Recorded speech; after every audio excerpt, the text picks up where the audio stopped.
Good morning! May babak po kabalan, welcome po. Yan kay katamong programang CLTV 36 Newsstream. Opo, ako po ang inyong lingkod, Justin Dizon. Maghahatid po sa inyo ng balita't impormasyong makatotohanan, balita't impormasyong mapagkakatiwalaan, at balita't impormasyong may paggagamitan. Ito po ang CLTV 36 News and Current Affairs. Buong puwersang maghahatid sa inyo ng timely information, mga kabalan. Gaya ho ngayon, ito, kapapasok lamang na balita, banggitin ko na lamang, mula ho sa CPOSCO.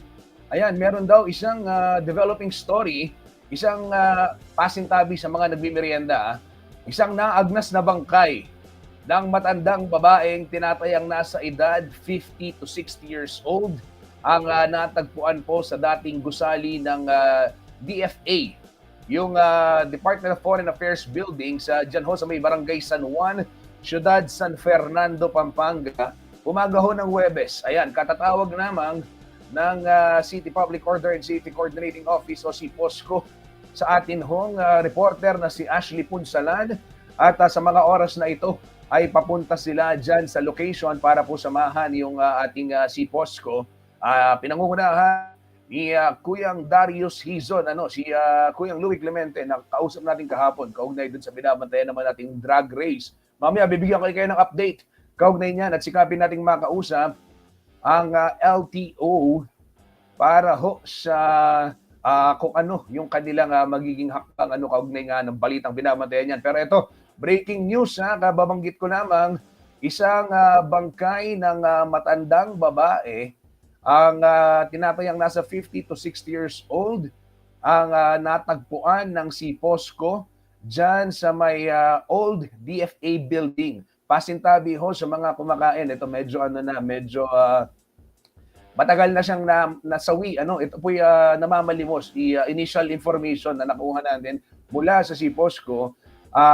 According sa mga otoridad, inaalam pa yung pagkakakilanlan dito po nasawi, isa siyang homeless. Walang tirahan, at diyan nga natutulog, inabutan na ng kanyang pagkasawi diyan sa may lumang gusali ng Department of Foreign Affairs. Opo, itang dating terminal mo naman, na City Bus Terminal. Diyan ho sa may barangay San Juan, Ciudad ng San Fernando, Pampanga. Yan, mga kabalen. At sige, sa oras na ito, silipin muna natin ang sitwasyon ng trapiko sa iba't ibang bahagi ng North Luzon Expressway. Real-time traffic monitoring muna tayo via NLEX Corporation. Narito po ang latest.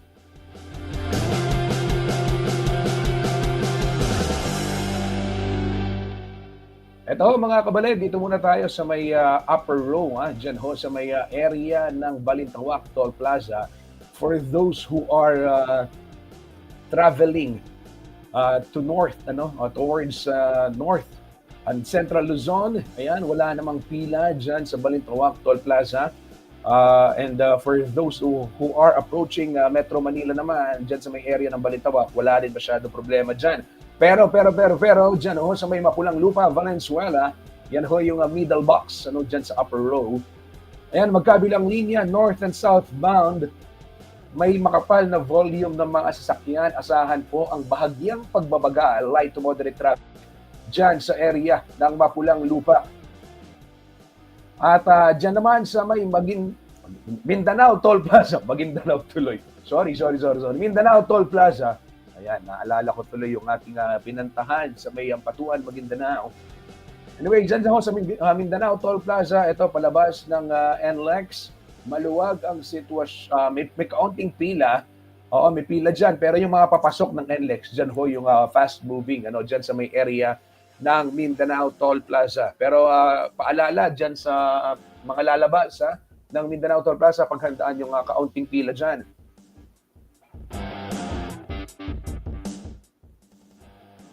Dumako naman tayo dito ho sa may parting ibaba, lower row, dyan ho sa may Kawayan Interchange, mga kabalen.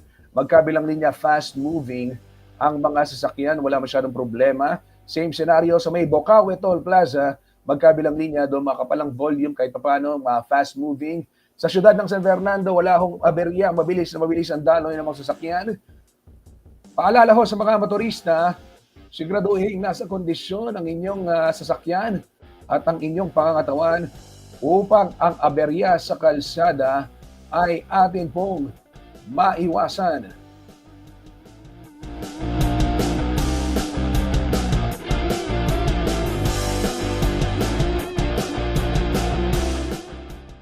Ano ho? Sorry. Yan ho, kabalen, ang real-time traffic monitoring via NLEX Corporation. Opo. At ito, bigyan ko lamang kayo ng advisory na rin. Mula po sa North Luzon Expressway, paalala sa lahat ng ating mga kababayan na magbabiyahe ngayon pong weekend. Paghandaan ang mabigat na daloy ng trapiko dyan po sa North Luzon Expressway. Siyempre,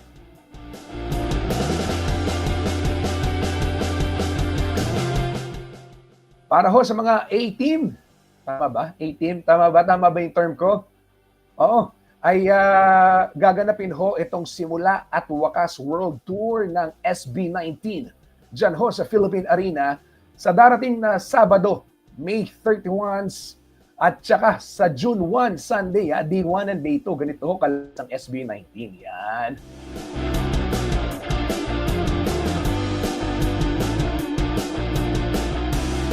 Inaasahan po 10 a.m. hanggang 11:30 p.m. Kaya naman ayon ho sa NLEX, paghandaan ng mabigat na daloy ng trapiko, lagyan ng load yung mga RFID, at mag-allot ng mas maraming oras sa pagbiyahe dahil ito po syempre yung high volume ng mga sasakyan ay talaga namang ina-anticipate para ho sa mga dadalo ng SB19 concert. Ito mga kabalen, pakinggan ninyo si Kuyang Justin saan pwedeng dumaan. Ito pong mga attendees pinapayuhang dumaan sa NLEX Ciudad de Victoria exit, habang yung mga motorista naman patungong Bocaue at Santa Maria ay pwede ho kayong dumaan sa mga alternatibong ruta. Pwede ho kayong mag-exit dyan sa Marilao, Bocaue at Tambubong. Mag-a-assign ho ng mga personnel ang NLEX upang sa gayon ay mabigyan ng assistance eto hong mga motorista at syempre yung pong mga dadalo dyan sa SB19 concert dyan sa may Philippine Arena Sabado at Linggo.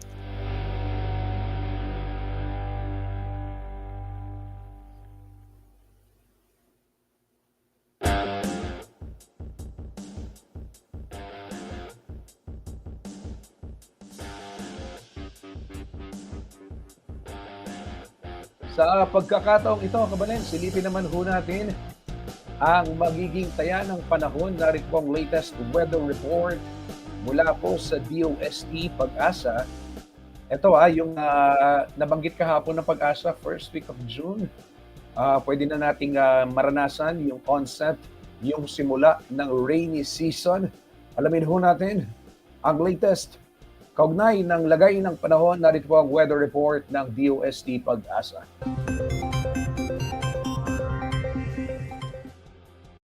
Happy Thursday po sa ating lahat. Ako si Benison Estareja.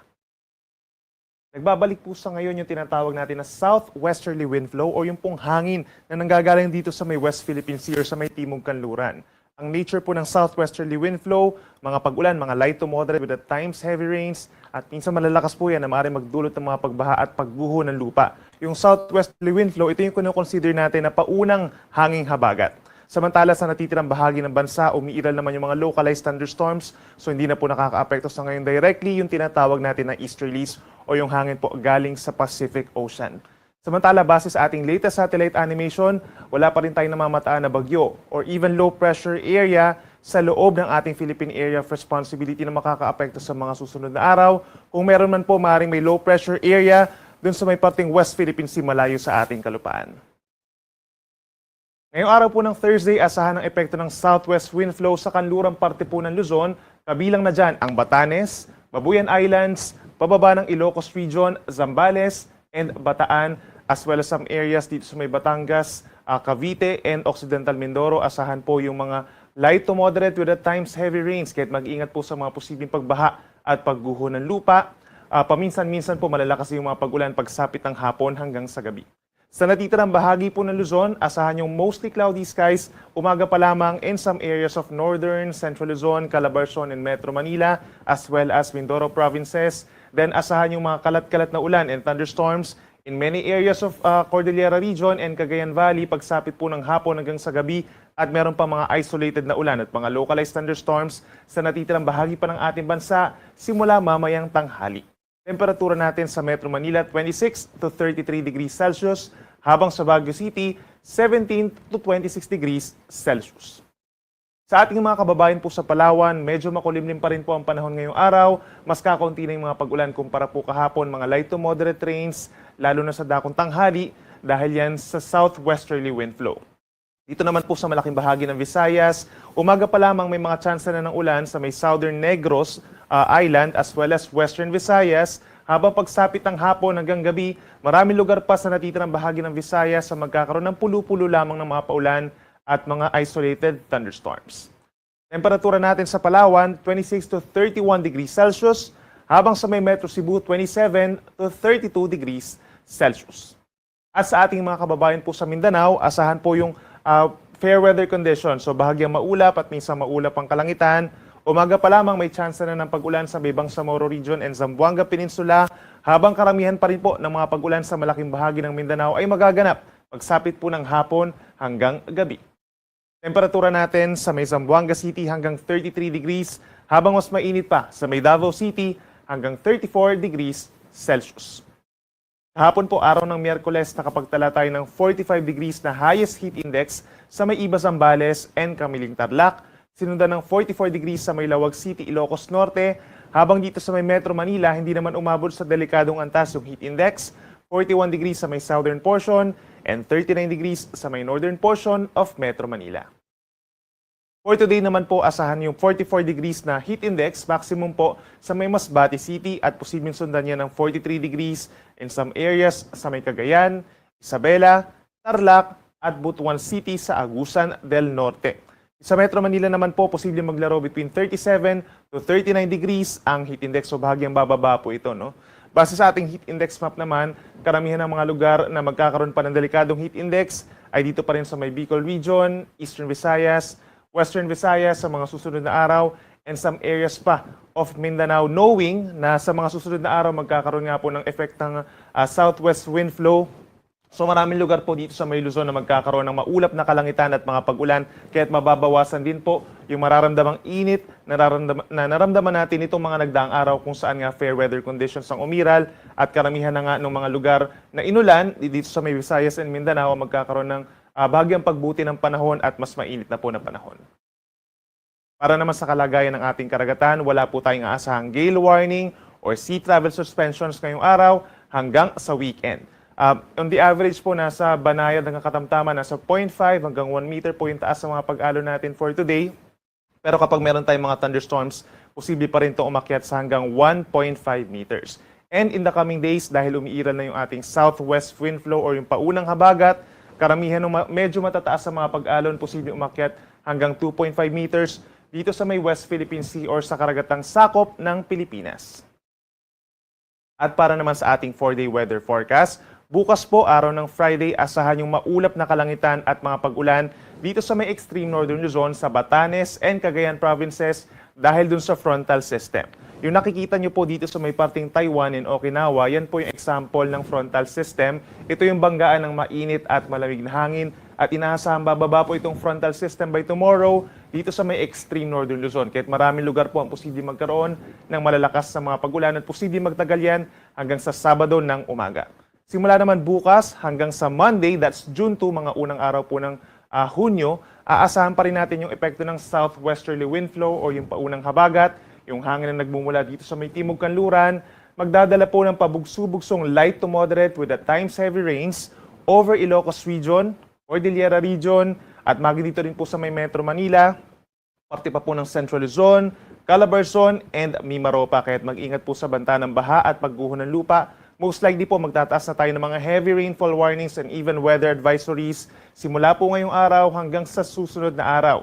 At asahan po natin yung pagdedeklara ng southwest monsoon or tag-ulan po early next week po sa mga unang araw po ng Hunyo. Kaya laging magantabay sa ating mga updates.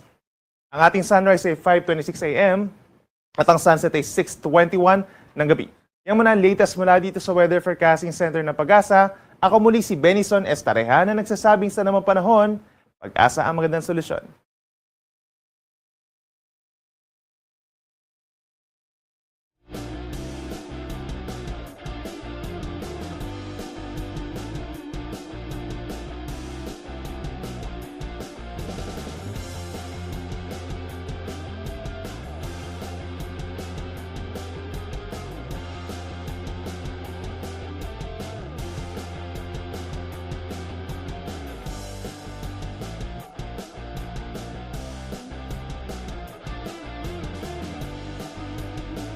Yan ho mga kabalan, ating narinig ni Kuyang Benison Estareha mula po sa DOST Pag-asa at siya ho ay nagbigay ng update, gagaya nga ng aking binabanggit regarding ho sa ating anticipation ng rainy season.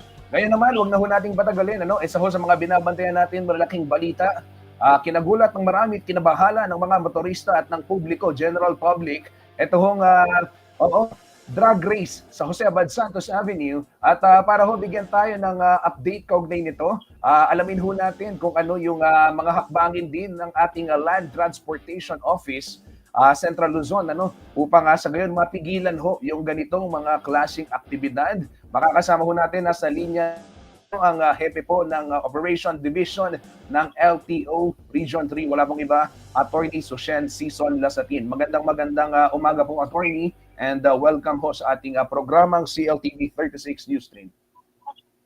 Hello, good morning to. Ito po, Attorney Sushen, tanong lang namin, ito ho bang video, I'm sure napanood nyo na, and what was your initial reaction when the video was sent to your office, boss? Ma'am. Yes, na-send sa akin yung video and then nung napanood ko, ang initial reaction ko is syempre parang nababahala na yung batas, parang gano'n. Or meron ba aware ba sila na yung ginagawa nila sa highway ay pinagbabawal ito? Kasi alam niyo po ang drag racing, kahit wala naman pong particular law that is punishing or prohibiting drag racing, the mere fact na gagawin ito ay sa highway ay violation na ito agad ng Republic Act 4136. Particularly, yung act na yon, kahit anumang reason ang sabihin nila, it already constitutes reckless driving. Kasi pag drag racing, we are aware that there's no observation of a speed limit. So, gina-violate na natin yung speed limit natin under Section 35 of RA 4136. Opo. Attorney, ngayon dahil may ganito ngang incident and I understand yun pong si POSCO, City Public Order and Safety Coordinating Office ng San Fernando is also coordinating with your office sa ngayon at ano ho yung information na meron na ho kayo regarding these individuals, nakapag-backtracking na ba yung LTO with regards to the persons involved in this incident, ma'am? Yes, currently si POSCO tumawag na po sa office namin at sinabi i-endorse daw po yung initial investigation nila. So far, hindi pa po natin na-check yung mga particular motor vehicles involved. But for sure, we're going to have an action regarding this. And then titingnan po natin yung Republic Act 4136, particularly Section 27. Because under Section 27, pwede po natin silang bigyan ng show cause order kung bakit nila ginawa. And then by virtue of that show cause order, kasi nga sinabi ko, just by looking plain sight, it's already a reckless driving violation. Mm-hmm. And then after that, sa show cause order, pwede po natin silang ma-suspend yung mga driver's license na individual na involved in the drag race. And aside from that, pwede po natin i-recommend sa LTO Assistant Secretary for the revocation of the driver's license ng mga drivers involved in drag race. Mm-mm. Opo, Attorney, of course, I understand that you are speaking in behalf of the LTO and yung ating transportation laws. But ito ba, since nasa legal profession kayo, ito ba nagko-constitute din ng parang criminal liability? Wag naman sanang may mangyari pang iba, pero ito hong ginawa na to is parang talagang threat sa public at sobrang nakakatakot ho. Yes, the answer to that question will depend on the situation. Since ang nakita natin doon is nagmadali lang sila, Mm-mm. hindi pa natin makikita. Ang nakikita pa lang natin na incident dyan ay traffic violation. Mm-mm. Pero kapag may mga other matters that we can check, siguro pwede mag-fall ang reckless imprudence kapag nakita nating may damage to property or merong nasaktan, syempre resulting in physical injuries naman, o kaya pwede rin po silang magkaroon ng violation sa alarms and scandals. Depende po kapag na-disrupt yung public peace and yung nag-cause ng alarm yung situation na ginawa nila. And then pangatlo, sana wala namang nangyaring ganito, pwedeng magkaroon din ng violation and then criminal action for physical injuries and homicide kapag worst comes to worst scenario na. Oo, ito nga yung gusto nating mapigilan at wag na sanang mangyari. Attorney, we're just curious, no? Hindi daw ito first time sabi ng si POSCO na na-monitor nila. Pero sa LTO ho ba, meron ng mga reports na nakarating sa inyo and what specific actions na nagawa na po at patuloy na gagawin pa? Yes, sa San Fernando, parang wala pa naman po ako nakita or sa Pampanga. Pero nagkaroon na po ng ganitong incident sa Subic. Nagkaroon din po ng drag race doon and then nabigyan na po natin ng show cause order yung mga individuals involved. And then, ang nagkaroon lang ng difficulty doon is hindi talaga in-identify yung mga sasakyan. So, parang ang naka-coordinate lang is yung organizer. So, hindi po lumalim yung investigation kasi ang LTO naman, ang coverage lang natin is yung driver's license and yung roadworthiness ng sasakyan. So, doon lang tayo pwedeng umikot. So, sa ngayon na makikipag-coordinate ang si POSCO, na meron po tayong malinaw na number of motor vehicles involved at ano ba itong mga motor vehicles involved. Sana hindi lang yung mga pangalan ng tao o kaya pangalan ng organizer para po ma-ensure natin na talagang magli-lead ito sa suspension or revocation ng kanilang driver's license. Opo. Attorney, meron ho ba kayong timeline na tinitignan with regards dun sa pagkaka-identify and eventually pag-usad ho nitong kaso na ito? Depende tayo sa reports na isi-send sa atin ng PNP or si POSCO. But so far, once we have the data, mabilis na pong makukuha yan sa system natin. And then, we are also going to expedite the drafting and the service of the show cause order. And then, while the show cause order is being delivered, once it is received, then the driver's license of the people involved shall be put on alarm. Opo. Attorney, panghuli na lang, paalala na lamang ho sa ating mga kababayan at syempre, kasi may marami rin nagko-komento, parang sinasabi nila sana mahuli itong mga to dahil alam naman ho natin yung LTO bilang enforcement agency, nakikita natin nanguhuli ng mga nagtitiket ng mga walang seatbelt, hindi nakarehistro, etong ganitong kalala daw na na ganitong aktibidad, panawagan ng ating mga kababayan, tutukan ng ahensya ng gobyerno, ma'am, saan sila pwedeng lumapit just in case may information sila with regards dito sa mga sangkot sa incidenting ito? Yes. Pwede naman pong pumunta sa aming office dito sa LTO, sakop sa Mainpeace, pumunta lang po sa Operations Division. And then, within reach din naman po ang aming mga communication line. Diba? So, kung meron lang pong info, you can inform us, you can send it to us, or para po mas mapabilis, pwede nyo rin pong isend sa mga other agencies, and these agencies will coordinate with us. And siguro ang message natin dito is, tayo po as citizens, parati lang po tayong gagalaw most of the time kapag may nakita na tayong enforcers, which is yun na po yung punitive law enforcement. But we hope that we prevent this and then mag-resort po tayo sa persuasive and preventive law enforcement na even magkaroon pa po ng violation, is alam na po natin kung ano ang tama and mali dahil aware po tayo sa consequences nito. And I'm so sure we are so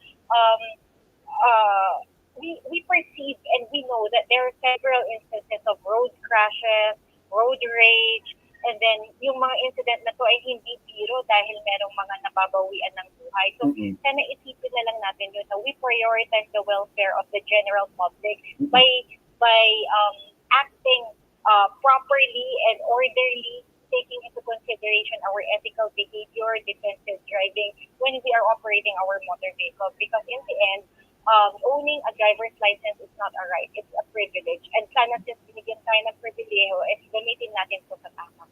Apo, attorney, before I let you go, one last question or ito kasi nakikita natin, itong video na pinapalabas namin ngayon, contributed video, pero mukhang hindi ito parang napadaan lang at video. Mukhang bahagi kasama sila at talagang tinututukan, may mga nagvi-video. Some people are doing it for the content.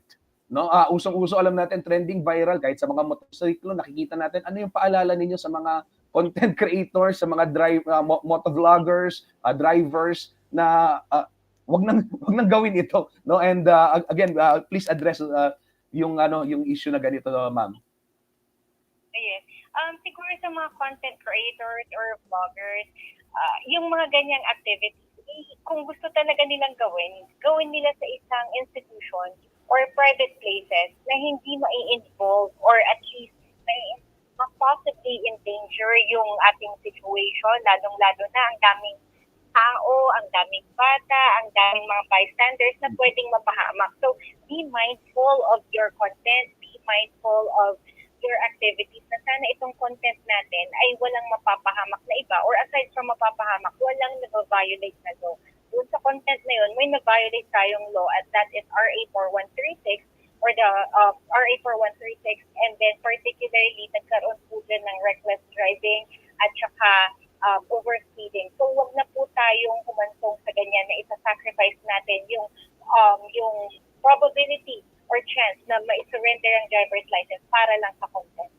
Okay, maraming salamat po, Attorney Sushen Season Lasatin, ang Chief of Operations Division ng LTO Region 3. Ma'am, makikibalita kami sa mga darating na araw, kaugnay ho ng development itong incident na ito. Maraming salamat po, ma'am. Thank you so much din po. Yan ho, mga kabalin, ating narinig si Attorney Sushen Lasatin, at kaugnay ho nitong itong ginagawang pagbabantay at aksyon din ng LTO with regards dito sa insidente nga ng drug racing na atin hong na-monitor mismong sa Jose Abad Santos Avenue ayon ho sa LTO, ayon kay Attorney Sushen Season Lasatino, isa itong nakikitang paglabag ng syempre mga driving laws, overspeeding, reckless driving, and eventually titignan din nila kung ano pa yung ibang possibility o mga nalabag nito hong mga drug racers at paalala wag gagawin sa pampublikong kalsada gaya nga ng binabanggit.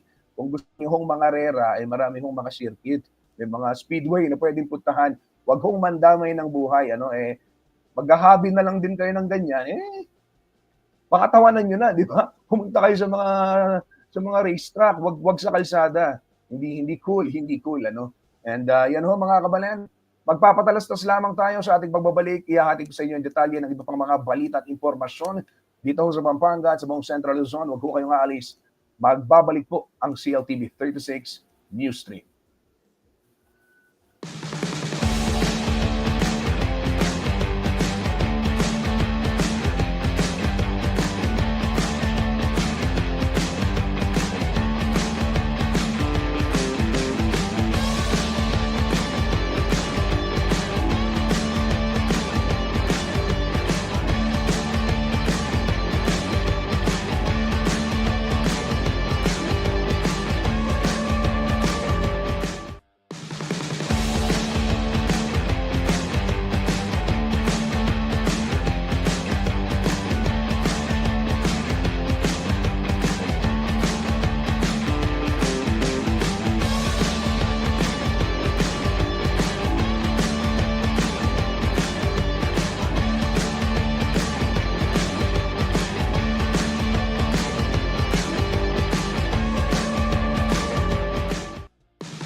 Nagbabalik po ang CLTV 36 News Stream. Excuse me, sorry, inubo pa ang inyong lingkod. Uso yata yung ubot sipon ngayon eh. Oo, pasintabi ho sa mga nakarinig ng aking pag-ubo. Ayan, tao lang po. At inubo nga si Kuyang Justin. Oo, nakuha daw, sabi ni Patrick. Ayan, buti na lang, nandito lang ako, hindi kayo mahahawaan. Oo, ingat ho kayo at uso yung ubot sipon. Anyway, tuloy-tuloy tayo sa ating paghahatid ng balita at impormasyong mapagkakatiwalaan, balita at impormasyong makatotohanan, balita at impormasyong mapakikinabangan. Narito na po ang CLTV 36 News Stream Public Service Announcement. Dito muna tayo. Nakuha. Narinig yung ubo ko eh. Sorry. Sorry naman. Okay, dito muna tayo mga kabalen. Public Service Announcement, power interruption muna. Ala pong kuryente, kabalen, wawalan ho ng supply ng kuryente. Mag-brownout po bukas. Aldo na po ng Biyernes, May 30, 2025, 9 a.m. to 11 a.m. Diyan ho sa Kaingin at Laug, Mexico, Pampanga para bigyang daan itong line maintenance ng Pelcoan.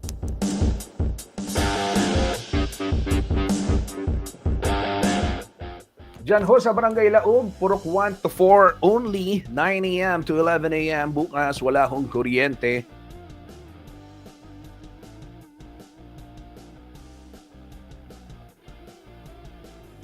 Yan ho mga kabalen, ang latest power supply interruption sa lalawigan ho ng Pampanga. Punta naman tayo sa supply ng tubig mamaya pong alauna, 1 p.m. to 4:30 p.m. Mawawalan din ng supply ng tubig sa San Roque, Dao First, dyan ho sa Lubao, Pampanga dahil magsasagawa ng flushing activity yung prime water. Paninang alandanom king San Roque, Dao eh. Paninang alandanom. Paninang niyang babasa nini. Dito rin ho sa Mabalacat, Sitio Baluarte, 9 p.m. to 5 a.m. Mamayang gabi yan, tatawid bukas alas 5 ng madaling araw ho ng Biyernes.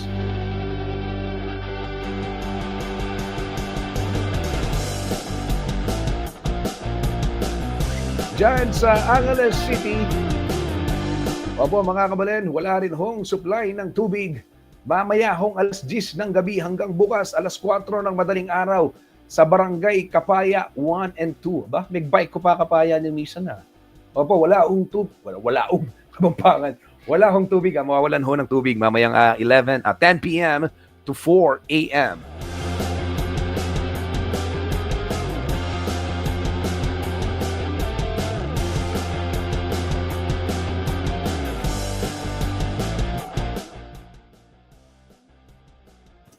Puntahan naman ho natin itong balita kaugnay ng foreign exchange. Ito, foreign exchange rate muna tayo. I'm sure maraming mga kabalen natin na may kamag-anak na mga OFW ang nag-aabang sa ating balitang ito.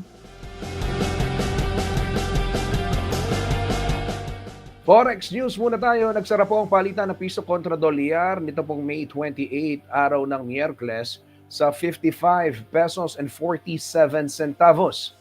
Samantala, para naman sa Japanese yen, at nariyan po 38 pesos 40 centavos.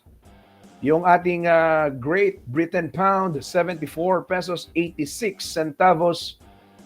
At ito Hong Kong dollars, 7 pesos 67 centavos. Saudi Riyal, 14 pesos 76 centavos. Yung dirham, 15 pesos 08 centavos. Euro, 62 pesos 78 centavos. Korean won, 04 centavos. At Chinese yuan, 7 pesos 69 centavos.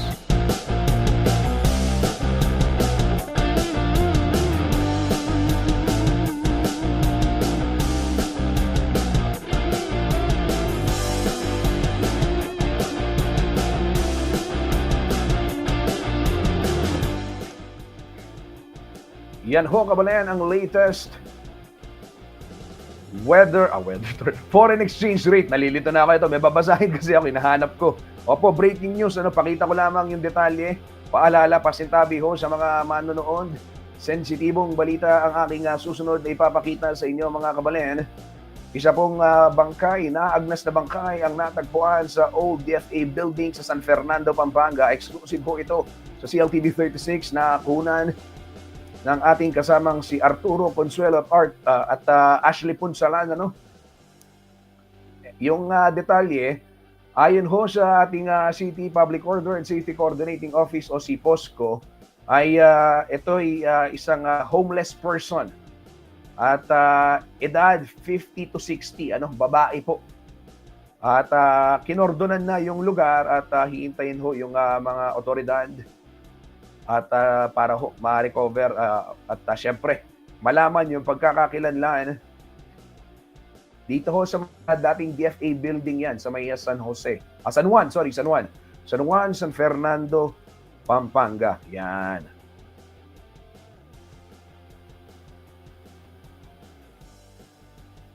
Kawawa. Ito ho'y ngayon lamang Oo. Kasama ni Ashley Punsalan kanina si Sir Darius Hison. Ini-interview nga kaugnay nitong drag racing na ating binalita kanina lamang and biglang may tumawag sa kanila. So yan, nakuha ho ninyo, nabalitaan nyo first sa CLTV. Oo, syempre digital first tayo. Ginagawa pa lang yung balita, nare-report na natin. Yan, syempre salamat ho sa mga sources natin na nagtitiwala rin sa inyong istasyon CLTV 36. Dahil hindi naman din biro yung pagtitiwala hong binibigay ninyo at yan po ay pinapahalagahan namin. Ayan. Ito mga kabalen, bigyan daan muna natin ang komento ng ilan sa ating mga manonood, lalong-lalo na itong aking kaibigan, Koyang Joel Stephen Manalo. Ken Pong, Santo Domingo, Minalin, Pampanga. Kamusta na ka, Justin? Mayap naman, Koy. Masanting ko pa rin kanong lalaki yan ang mako. Kumusta ka? Ika, kumusta ka, Ken? Kumusta na rin kalubuan ng tao? Paring Dodong, hindi ka na akong kaklase. Kumusta na po? Okay, mga nagka-comment, ayan. Maraming salamat sa panonood dito ho sa ating programang CLTV 36 News Stream. Dumako naman tayo sa ibang mga balita, dito ho sa ating pagko-cover. Eto, may balita si Kuya Paulo G. Eto hong hospital sa Clark, etong provincial hospital. Pakinggan ho natin ang pahayag ni Governor elect Lilia Pineda kaugnay ho nitong target na gawing operational na yung provincial hospital po natin dyan sa loob ng Clark, Freeport. Narito po ang pahayag ng Gobernador-elect. Ito yung Secretary of Labor natin, Dole, President ng CDC, tsaka yung ating TESDA. Kasi ito, naisip ko doon, kami ni Gov, nung nakita namin na malapit na yung mga workers dito sa EcoZone, dito sa CDC, naisip ko na kailangan talaga ng workers ng government hospital. Kasi lahat ng nakapaligid puro private. So, kung ang sweldo mo minimum or patas konti sa minimum, hindi nila kakayanin yung mga private hospital. So, pinatayo namin ito ni Gov para makatulong, lalo na sa mga majority kasi mga Kapampangan. Pero hindi lang Kapampangan, lahat ng workers dito sa EcoZone nakakapag-abay dito sa hospital na ito. Para maluwagan sila doon sa kanilang yung mga salary nila, minsan minimum wage, minsan mataas lang ng konti. Malaking bagay sa kanila itong hospital. At ito para sa kanila. So, masaya si Secretary kasi yung mga nagiging problema dahil ng mga workers, ng mga locators, nakakatulong ang provincial government. Kumusta na po ang estado nito ng construction, pagdating ng mga equipment? Kompleto yan. Meron mga CT scan, laboratory, yung mga bagong medical equipment nandito. So, mayroon tayong mga pagkiklinik yung mga doctors, may mararamdaman konti yung mga workers, makakatakbo sila kaagad dito. At pipilitin namin na zero balance billing sila. Kasi cannot afford hindi nila kakayanin talaga. So, yun ang nakukontribute ng provincial government dito sa mga workers natin. Siyempre, kapatid natin ng CDC, si President Agnes, nabigay siya ng yung SOPRAC na 1 hectare, yung lupa, so talaga dapat siya support ng DOLE, support ng TESDA, kailangan talaga isang grupo kami para magtatagal at masaya yung ating mga workers dito sa economic zone.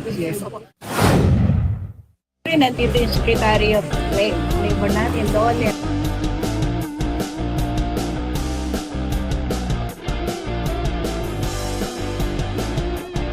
Yan ho mga kabalen, ang tinig ni Pampanga Vice Governor at Governor-elect Lilia Pineda kaugnay ho nitong ospital sa Clark, Pampanga Provincial Hospital na layon po nga magbigay serbisyo sa mga manggagawa sa loob ng Freeport. Dahil ayon ho kay Governor-elect Pineda, dumarami na yung mga manggagawa at syempre puro pribadong ospital, paggamutan yung nandyan sa loob ng Freeport. Kaya naman nakikita raw nila ang pangangailangan para sa pagkakaroon ng libreng medical services. Hindi lamang ho para sa mga manggagawang Kapampangan, kundi lahat na rin ng mga manggagawa sa loob ng Clark Freeport Zone. At syempre, maging yung nasa labas ay pwede dahil yan ho ay isang pampublikong pagamutan. Ayan.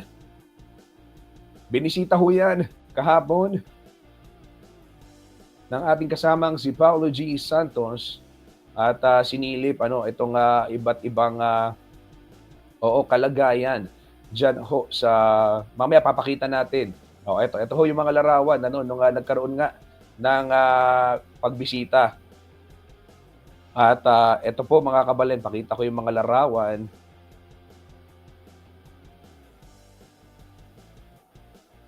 Ayan.